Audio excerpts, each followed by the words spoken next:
Your driver's license. At a cash machine? You will. And the company that will bring it to you? AT&T. This program is made possible in part by the Corporation for Public Broadcasting and by annual financial support from viewers like you. I'm ready for my future now, Mr. DeMille.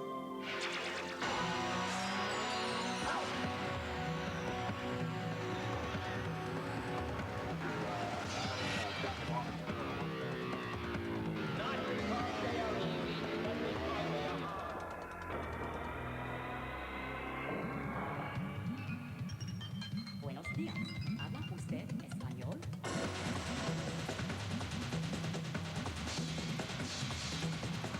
I suppose you can figure it out.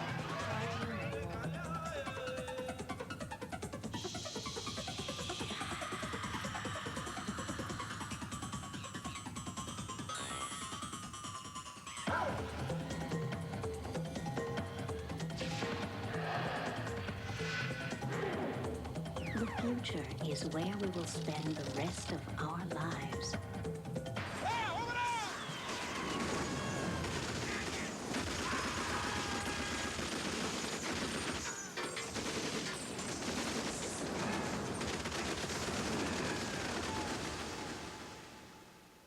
War is hell. Nobody's come up with a better way to describe it. And as yet, nobody's come up with a surefire way to avoid it. Is war inevitable? Does it serve a purpose? For instance, how else do we protect the weak from the strong? Will nonviolence be the weapon of the future? Till that day when Johnny comes marching home for good, there's some pretty scary stuff coming over that hill.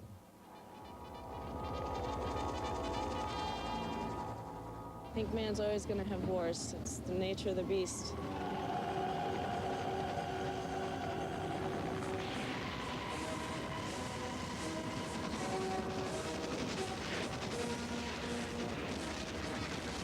If we cooperate, it could be peace right now, and it won't be no war. But everybody wants to be selfish, and they want things their way. Without war, we are overpopulated. It controls the populations. It's very sad to say.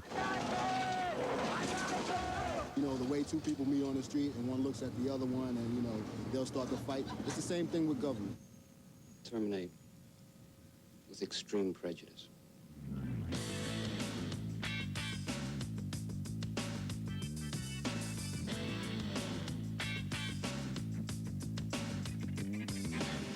If there was a machine which had a button on it and every time you pressed it you got $5, but it killed someone in China, how many times would you press the button?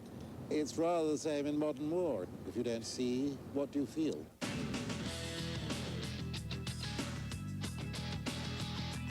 When I went to the front for the first time, the guys I trained with, a rifle like this, we're all sitting in a row facing each other, lights are out on the truck.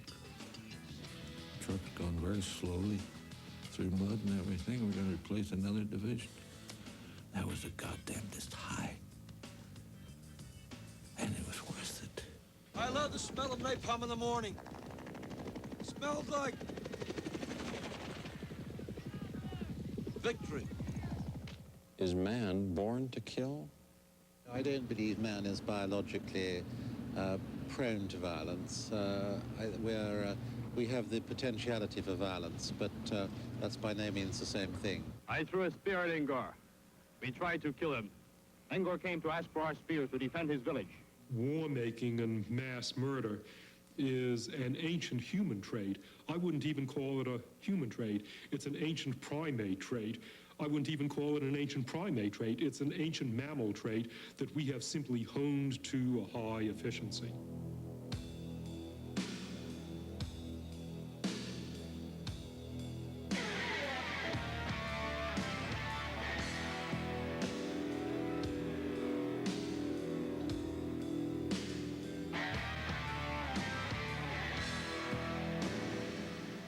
Is war inevitable? If we are programmed to self-destruction like the Lemlins, then warfare is inevitable. So the question perhaps depends upon us. There is no absolute answer.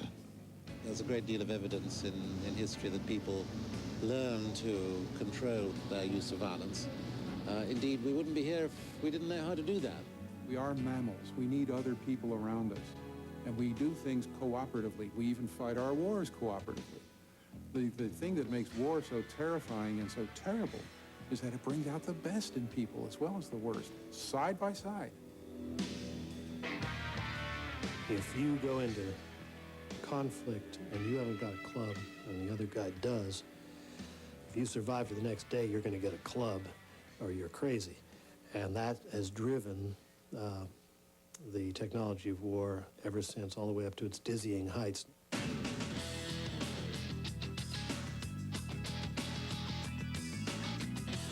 The antiquated notions of you know, battlefield chivalry, I think those died very early in the 20th century.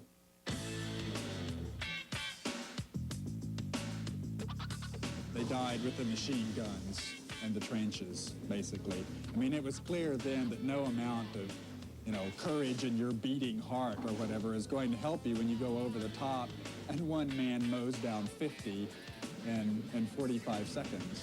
We can now commit genocide by pushing a button. In the past, to kill someone, you had to look them in the face.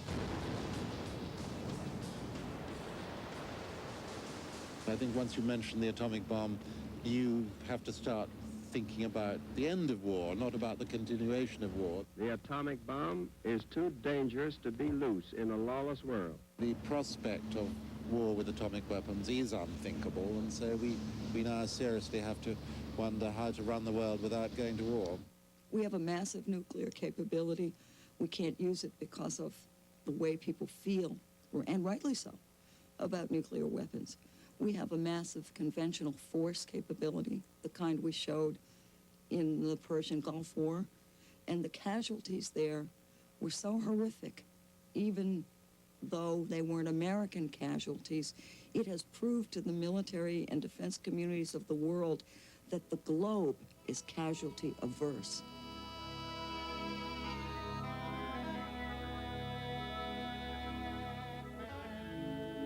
Now modern nations realize that today there's a Tokyo and tomorrow it's gone. Today there's a Boston, tomorrow it's gone. So what's the point of fighting if wars cost so much and they're so destructive that nobody wins? So wars could finally stop because they cost too much? Desert Storm operated for 45 days. That's how long that war went. It cost $60 billion. The Vietnam War went for 25 years. It cost $166 billion. The United States and Russia have done themselves grievous damage. Who happen to be located in cities that are high on Russia's target list. As a result of the Cold War, just preparing for the possibility we might fight each other, both nations have essentially bankrupted themselves. Back when warfare first came about, it was you had a pure winner and a pure loser. And now everybody loses. Even the winner loses.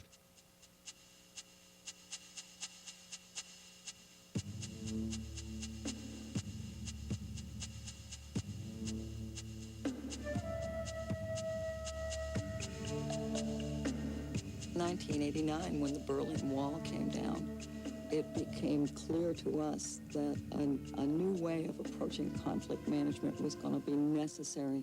So now that the Iron Curtain has fallen, aren't we all safe? The political revolution that ended the Cold War and broke up the former Soviet Union created a new danger, the danger of nuclear anarchy.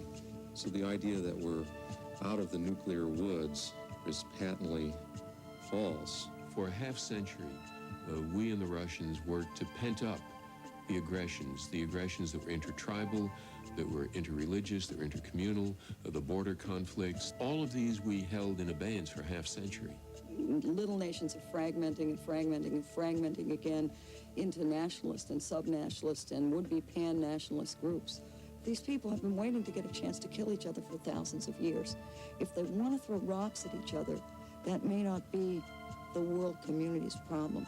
But if they want to use the developed technologies of the West and of the former Soviet Union to kill each other in mass numbers, That is our business. I think the most dangerous problem that civilization has today is to gain control of the proliferation of nuclear weapons. Seconds remain before certain death rains from the heavens, slaughtering, maiming, and disfiguring most of the people you know.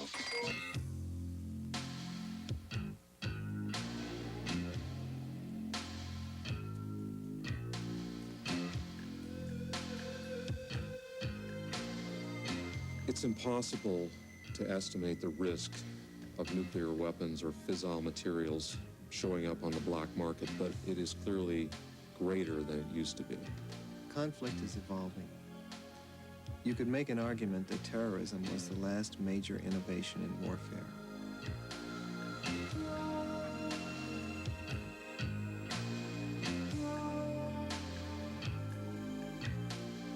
There's no more than 1,000 pounds of TNT, equivalent TNT in that van that blew up the World Trade Center.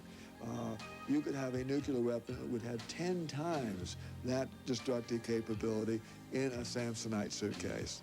The main concern for the future is that upstart nuclear countries will also adopt hair-trigger nuclear stances. Now that the big Cold War is over, will local wars heat up?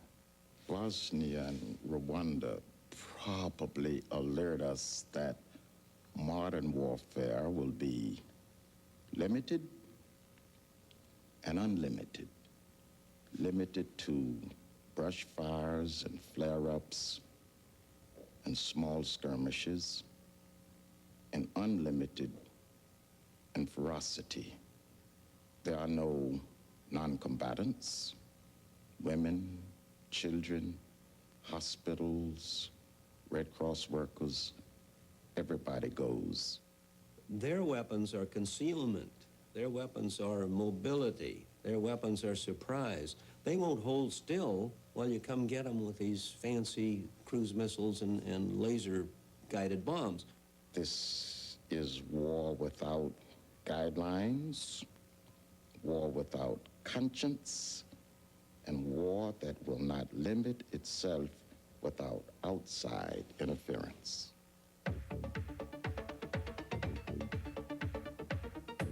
There's an old axiom which goes, the more sweat on the training field, the less blood on the battlefield.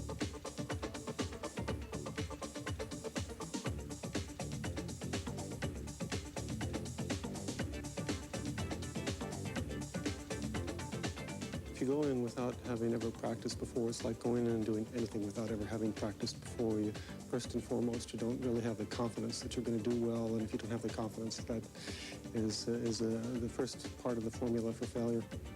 Simulators can be employed very effectively in preparing soldiers for the battlefield. And we're immersed in that environment, and it is so real to us because I see you and you see me, and as we start to behave and move about, it's just like when we're out in our tanks or in our aircraft or other places. And I can give you actual orders that young captains were given with missions. And then I can ask you, how are you going to do what your commander told you to do? I can show you how you would have done, and I can compare that with what real people actually did, and we can have a conversation as to why it might be different.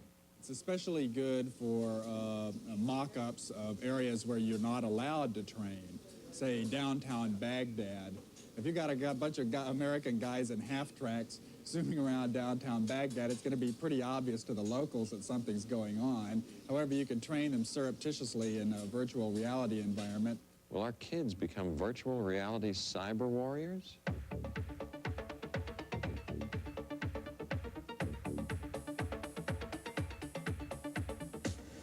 I don't see us at a point where every one of our fighting men and women are simulator babies, where the only experience they ever have right up to jumping into a hotspot is in a simulator. Military VR is not a total substitute for war games. I mean, eventually you have to get the guys out into machinery. They're going to have to go out where the tread meets the road.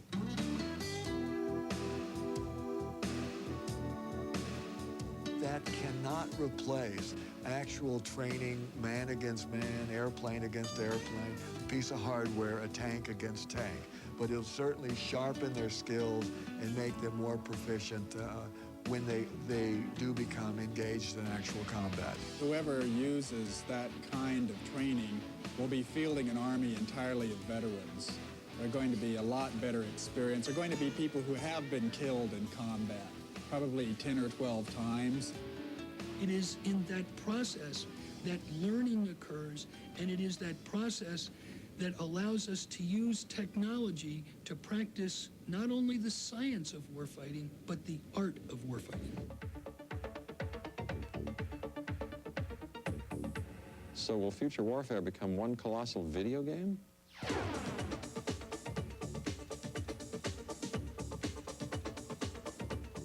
In this decade, we'll also see these synthetic environments and these distributed simulations actually become part of the fighting equipment that you take into the battle. He'll probably have a nuclear radiation chemical-proof suit that he'll wear. He'll have a football helmet which will give him total air conditioning. His whole body will be air conditioned. He can press a button and find out where he is within a meter of anywhere in the world. Wouldn't it be neat if I had a global positioning system on my key soldiers and my key vehicles, and then there was a wireless radio system that sent that information back to where I was? And then I could quickly call up on a screen and I could see displayed something like this. But rather than it being a simulation, it's real. The point is to be able to make the guy more maneuverable and to give him on his helmet what you have on your very sophisticated computer or what an aircraft pilot has, a heads-up display that shows him where his people are, where the enemy is, an ability to control the information that he's receiving. All the magic gadgets that the scientists are coming up with to kind of make a digital soldier, so they can read his pulse, how much ammunition he's got left, what his adrenaline level is, and all of this, can work as an advantage and disadvantage. The one thing I'm frightened of is it'll provide an overload of information to the commander who won't be able to make a judgment. When Tet of 68 came, all the indications that there was going to be this massive offensive on the part of the Viet Cong were in people's inboxes, but they hadn't gotten a chance to read it. That in effect, the human being is now scarcely able to make a decision at the speed necessary to work the machinery. And so that raises the question, do you need the human being at all?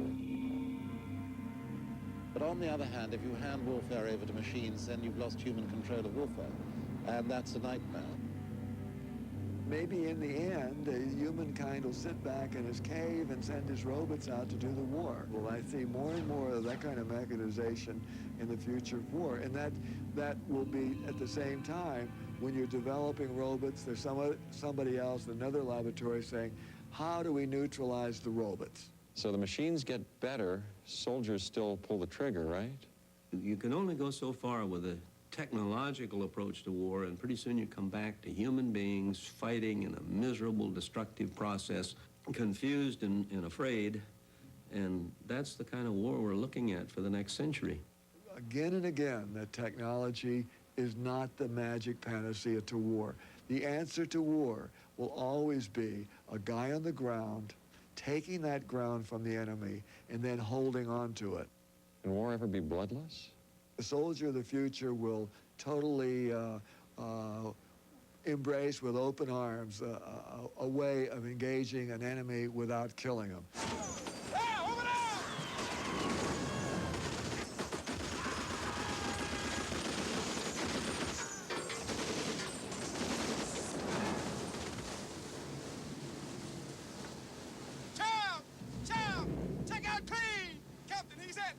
Don't think that we who have fought wars don't carry a lot of scar tissue and a lot of guilt as a result of our past experiences of the people that we have killed, and certainly as an officer of giving orders and having young men under your command die as a result of your orders when you know you were responsible. Anyhow, do the right thing, stay out of the way of the bullets, and drain your honey home, all in one piece. Then you look back and your decision was a bad decision. But you don't know it because of the fog of war and the conflict. It's either go left or go right, and you say, go right. And they go through a minefield and 3 or 4 men die or lose their legs. And those are the kind of guilt you carry forever and ever.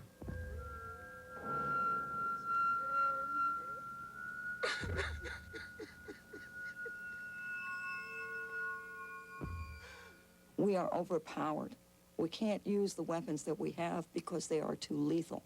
So we need a new type of weapon that allows us to act, a weapon that is appropriate to the new geopolitical climate.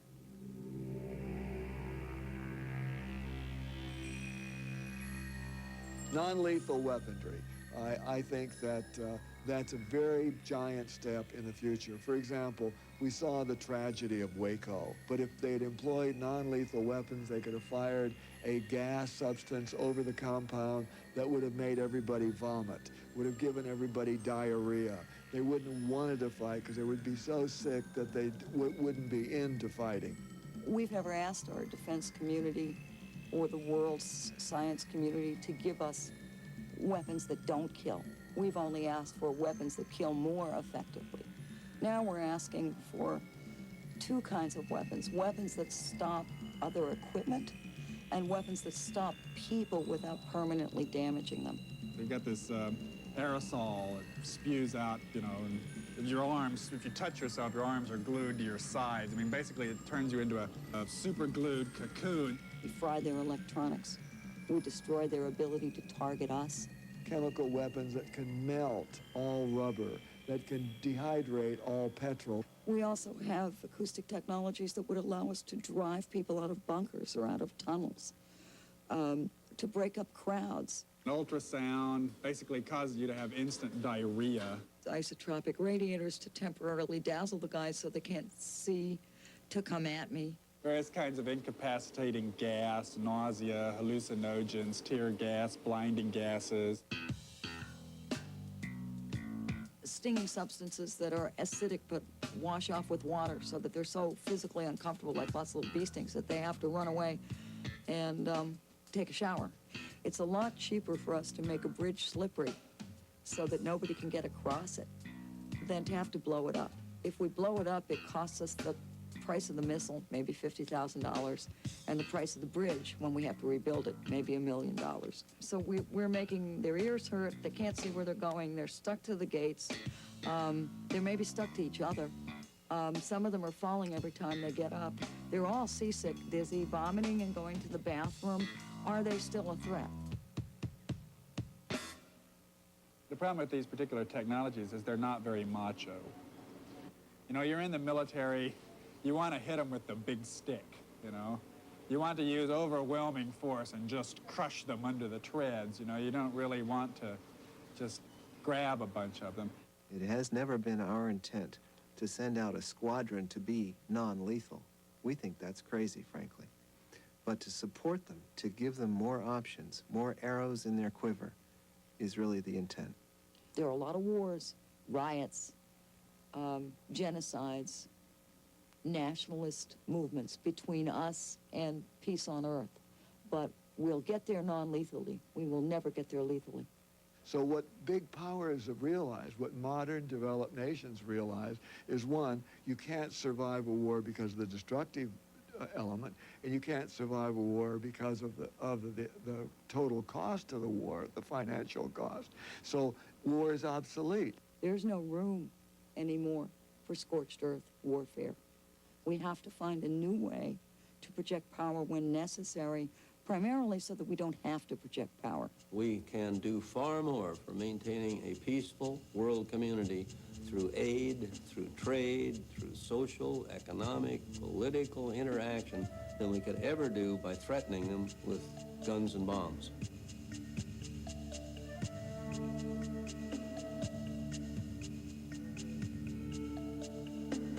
We have to be able to stop aggression and rogue dictators from taking life without taking life to do it.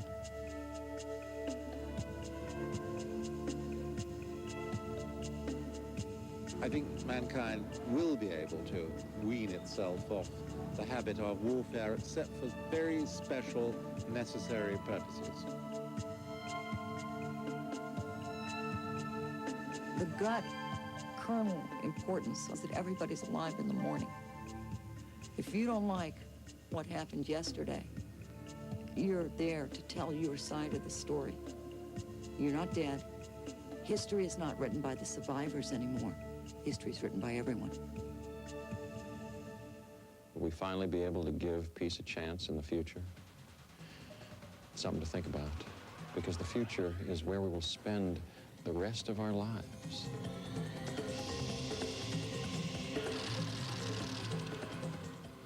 Tune in tonight at 9 for a holiday special with Peter Ustinov. Now stay tuned for Think Twice next on WVIA.